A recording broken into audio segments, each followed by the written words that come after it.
you all in our another episode, and today I am going to tell you how to assemble your bike at your place.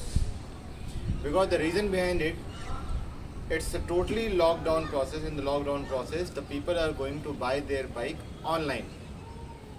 और जब आप online bike खरीदते हो तो पूरी की पूरी बाइक आपको ऐसे नहीं मिलती है जैसे आप इस समय मेरे सामने देख रहे हो।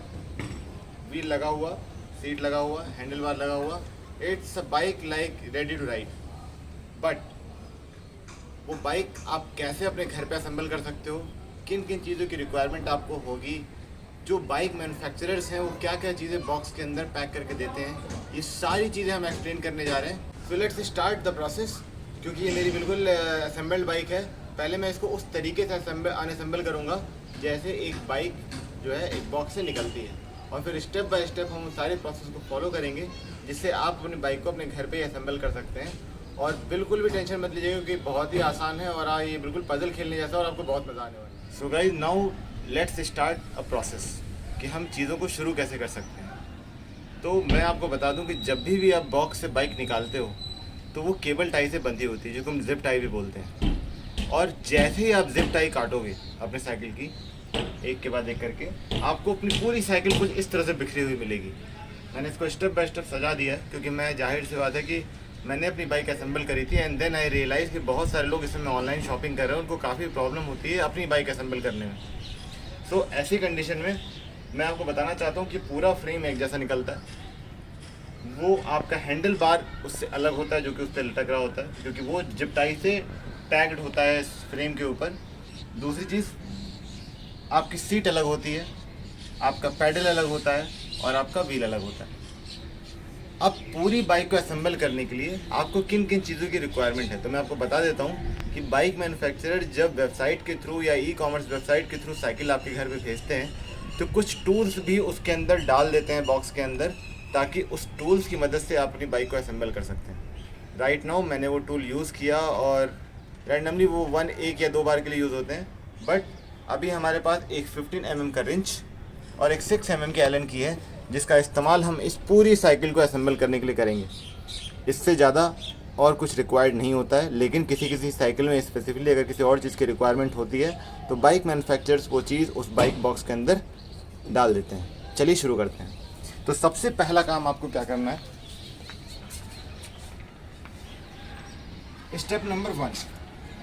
आप चाहें तो पेन और पेपर से नोट कर सकते हैं ताकि आप दूसरों की भी हेल्प कर सकें। स्टेप नंबर 1 जो होता है वो हमें हैंडल बार को लगाना होता है। और हैंडल बार को लगाते समय एक बात का आपको ध्यान देना होगा कि कभी भी अगर तार का रिकॉइलेशन नहीं होना चाहिए अंदर, मतलब तार जो है किसी भी तरीके से फंसनी नहीं चाहिए कहीं पर भी। अब ये चीज़ आप ऐसे समझ सकते हैं कि अगर कोई भी तार एक दूसरे को ओवरलैप कर रही हो कि इसका मतलब कहीं ना कहीं कुछ गड़बड़ है। अभी तार बिल्कुल ओवरलैप नहीं कर रही। कई बार क्या होता है 360 घुमाते हैं वो, तो आपको भी बिल्कुल ऐसे मिलेगा आपको, कई बार ऐसे करके। लेकिन आप उसको घुमा करके सीधा कर लीजिए और सीधा करके ये आप वेजनट होता है, इस वेजनट को आप इसके अंदर डाल दीजिए।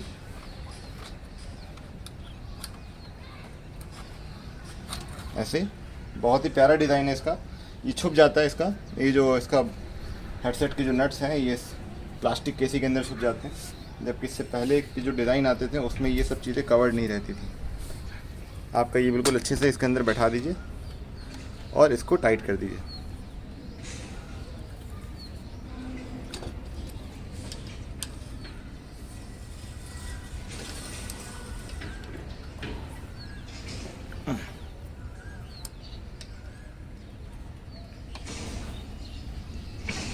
तो गाइस ये पूरी तरह से टाइट हो चुका है।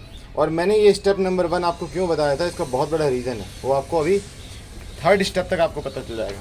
उसके बाद step number 2, your seat.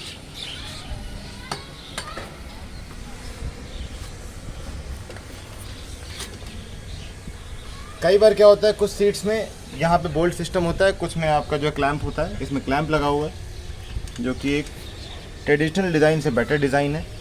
Clamp से क्या होता है आपको बहुत ही कम टूल की रिक्वायरमेंट होती है जगह जगह। और कभी भी अगर आप सीट लगाते हैं ना तो आप इसकी सीट की जो नोज़ है, ये जो आपकी इसको जो आगे की जो पॉइंटेड हिस्सा दिख रहा है वो आप इस बार से टैली कर लीजिएगा, ताकि आपकी सीट एकदम इसके सीध में रहे और आप जब राइड कर रहे होगे तो आपके क्रॉच में या आपके इनर थाइज में किसी भी तरह का पेन ना हो, क्योंकि अगर ज़रा सा भी राइट लेफ्ट होता है तो वो यहाँ पे दर्द महसूस होना शुरू हो जाता है। अब आप मेरे को देखो, आपके हैंडल बार लग गया, आपकी सीट लग गई।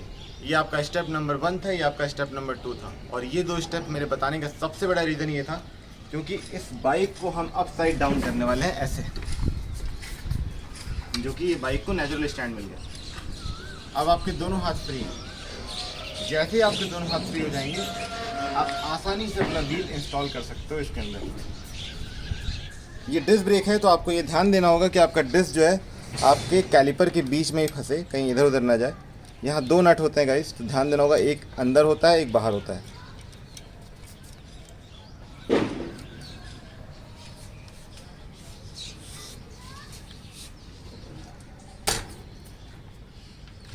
अब आप इन नट्स को टाइट कर लीजिए।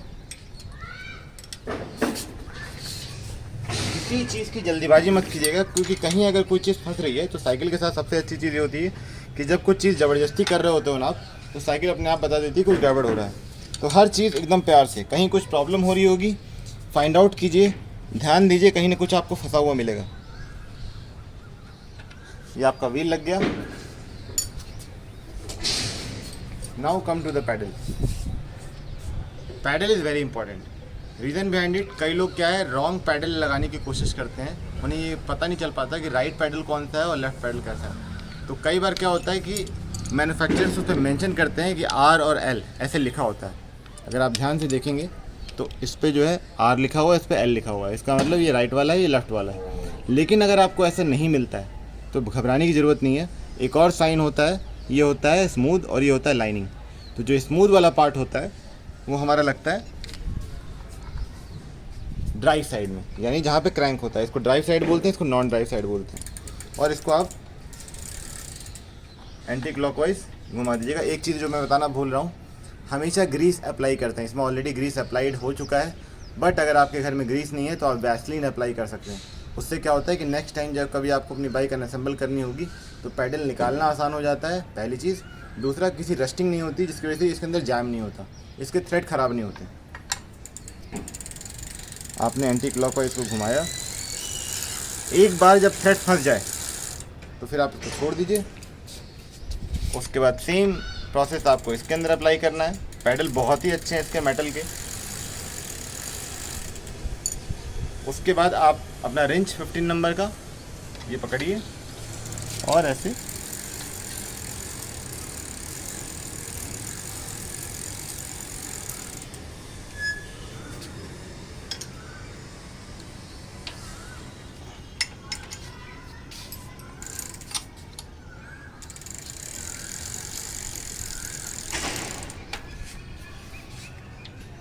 ये देखिए, आप पॉस्चर पे ध्यान दीजिएगा, क्योंकि पॉस्चर बहुत इंपॉर्टेंट है। जब भी आपको अपना ये टाइट करना हो ना, तो अगर देखिए, अगर मैं हाथ से ऐसे करूँगा तो ये व्हील घूम जाएगा। तो आपको व्हील को होल्ड करना है। व्हील को आपने होल्ड किया और कोशिश कीजिएगा कि 90 डिग्री हो। अगर 90 डिग्री होगा तो पूरा टॉर्क मिलेगा इसको, क्योंकि 14 न्यूटन का टॉर्क चाहिए होता है, इतनी पावर लगानी पड़ती है इसको। ये डन। और ये ग्रिप देखिएगा, ये ग्रिप आपने ऐसे पकड़ा, ऐसे किया और बाइक आपकी खड़ी हो गई। So this is the very easiest way to assemble your bike in your place step by step, and still you face any kind of issue, you can just give us a comment, give you any kind of message with the help of social media on the OMO bike platform, and those people will definitely help you out. So that's all from my side. Ride hard and ride safe. Thank you very much.